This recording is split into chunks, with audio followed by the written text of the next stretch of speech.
Fala, galerinha do primeiro ano. Vamos lá? Essa semana nós vamos entrar no capítulo 6 com o tema A Linguagem da Internet.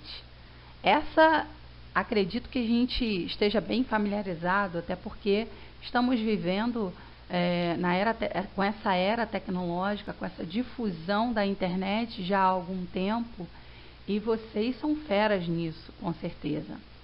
Só que não é simplesmente a gente colocar lá criar um meme ou colocar lá um emoticon, não é só isso. Existe uma estrutura, por isso que virou um gênero textual. E a gente vai falar sobre essa linguagem nos textos. A priori, eu gostaria de salientar para vocês que esse tipo de linguagem, a linguagem da internet, só vai ser aceito em alguns textos. Se você prestar um concurso e nesse concurso tiver como critério exigência um texto dissertativo argumentativo, mas que o tema seja alguma coisa voltada para a internet, rede social, e que os textos de apoio te derem permissão, ou seja, se nos textos de apoio tiver lá um símbolo ou outro com a linguagem da internet, você pode sim inserir no teu texto dissertativo, você pode desenvolver. Óbvio que você não pode torná-lo uma linguagem argumentativa.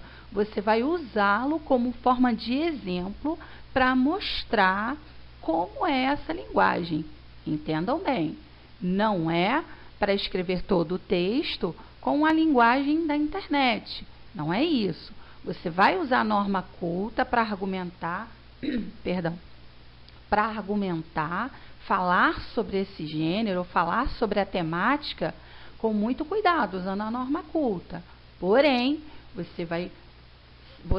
como lógico que sendo o tema voltado para a linguagem da internet, os emoticons, os internetês, obviamente que você vai precisar dar exemplos entre aspas ou entre parênteses ou entre hífens dessa linguagem.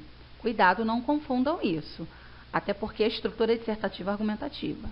Essa linguagem só vai servir como exemplo, ok? Ele não pode tomar conta do seu texto. Vamos lá. A necessidade de escrever mais rápido, de forma dinâmica, fez com que a comunicação ganhasse até um nome próprio, os internetês. É um nome popular, muito difundido e que facilita a compreensão dessa linguagem para essa sociedade atual.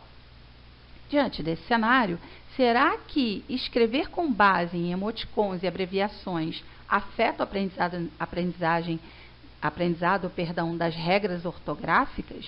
É aquilo que eu falei com vocês agora há pouquinho. Cuidado, se você tiver de escrever um texto dissertativo ou dissertativo argumentativo ou uma carta oficial para alguma autoridade, ou mesmo numa entrevista de emprego que você tenha de elaborar algum texto lá no computador da empresa, tudo que for formalizado, toda vez que você perceber que há um critério de uma tipologia de texto que te pede lá, bem negrito, norma culta, você terá de tomar cuidado e não confundir essa linguagem. Cuidado com isso, você não pode confundir essa linguagem. Você precisa seguir as normas da língua portuguesa, mas como exemplo você pode isolar esses internetês somente como exemplos. Não é substituir essa linguagem reduzida, muito característica, muito própria das redes sociais e da rede de internet como no geral, com norma culta. Nós somos falantes de um idioma, de uma língua, e essa língua possui uma estrutura, uma sistematização, uma organização. Essa organização gramatical, sintática, semântica, tá, fonética, chama-se norma culta. A gente não pode esquecer disso, isso é uma coisa.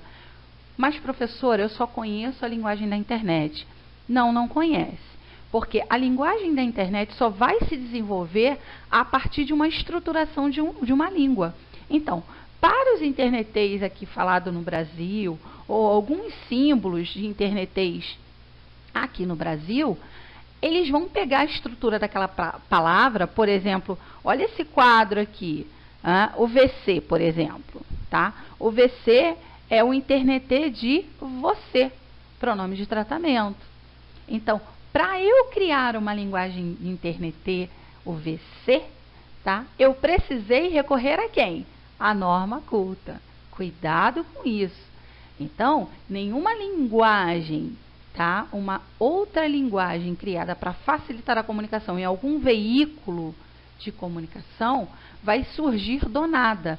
Ela precisa de uma estrutura sistematizada, de uma regrinha dentro da língua para se criar outros mecanismos de comunicação.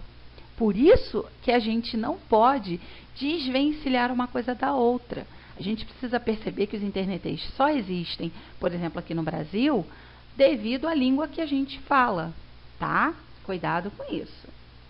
Então, olha que interessante, esse movimento é natural e faz parte do desenvolvimento de uma língua viva. Lógico, nós brasileiros, a se contar pelo tamanho do Brasil, nós temos uma diversidade da própria língua muito grande. Em São Paulo, a gente vai falar porta, né, lá do interior de São Paulo, falar 90, se a gente for da capital. Se a gente vir para o Rio, a gente fala 3, 2, ou mesmo quando se separam grupos, né, profissionais. Se tiver um grupo de advogados, eles vão usar muito, vai ser muito recorrente a linguagem lá do direito, né, os médicos também. Então, essa variedade de formas de se falar a língua portuguesa, não esquecendo que só surge a partir de uma norma, de uma regra, de um sistema, tá? É muito importante para haver comunicação, ok? Cuidado com isso. Na opinião da linguista Maria Helena de Siqueira, não existem motivos de preocupação de que os internetês possam prejudicar o uso da língua formal, já que existem diversas formas de se comunicar que coexistem. Importante é que a gente não despreze essas formas de linguagem, sejam os internetês, sejam as variantes que a gente usa para se comunicar com determinados grupos sociais, né? A gíria, a linguagem profissional, tá? A linguagem social dentro lá do nosso grupinho familiar, tá? Ou com pessoas que não tiveram muito acesso à educação. Essas formas de falar são muito importantes. Por quê? Porque a língua falada ela é muito mais usada do que a língua escrita. Não é? A gente fala mais do que escreve. Por isso que não se pode desprezar. Mas a gente precisa entender que quando a gente parte para o texto formal, a gente pode, de fato, fazer uso dessas variantes, mas como exemplo. E a gente também não pode esquecer que esse texto formal só pode ser estruturado a partir da norma culta. Então, galerinha, espero que vocês tenham curtido essa aula. É uma aula que vocês dominam muito bem, né? Principalmente a parte prática, porque vocês vivenciam os internetês nas redes sociais.